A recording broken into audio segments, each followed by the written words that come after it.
Siku hizi watu hawaogopi hata kusingizia jambo tu, anasingizia mkavu, anasingizia mkavu,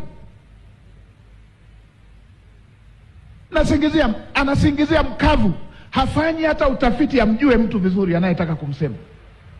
Juzi nikasikia tumechoma magari ya Esther ya mbunge wa Iramba.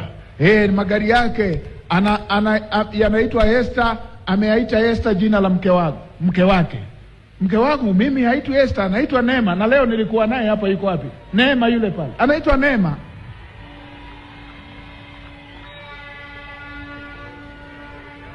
Mke wangu haitwi Esther, anaitwa Neema. Anasema basi kama sio la mke wake litakuwa la mama yake. Mama yangu binti wa Kiislamu anaitwa Asha Ramadhani Omari, hamjui? Yuko hapa.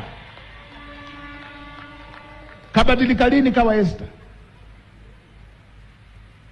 Mimi nimezaliwa jamii ya kifugaji. Ninyi wa Singida mnanijua, nimezaliwa jamii ya kifugaji. Jamii ya kifugaji uruhusiwi kufanya biashara hata ya miwa. Sijawahi kufanya biashara mimi. Hata ya miwa tulikuwa turuhusiwi.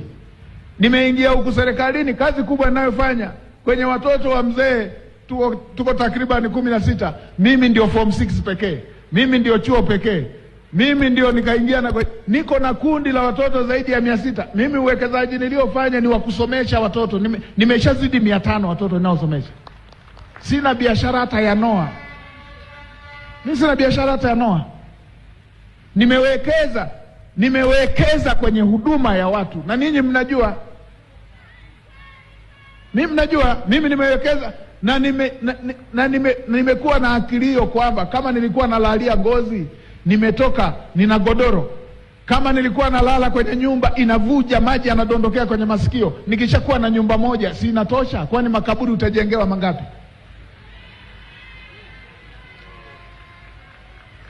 Hawa wako bize kila siku, magari. Na Watanzania wakishaambiwa hili ni hili, mnahama na kwenye undugu tuliokuwa nao. Mengine fanyeni utafiti mwenyewe, fanyeni utafiti wenyewe. Moja ninalowaambia vijana wa Kitanzania, Mungu ametupa nchi nzuri inaitwa Tanzania, na Tanzania hii si mali ya mtu mmoja, ni mali ya Watanzania. Ilindeni. Haumkomoi mtu kwa kuiwasha moto Tanzania. Ni wewe mwenyewe, ni nchi yako Tanzania.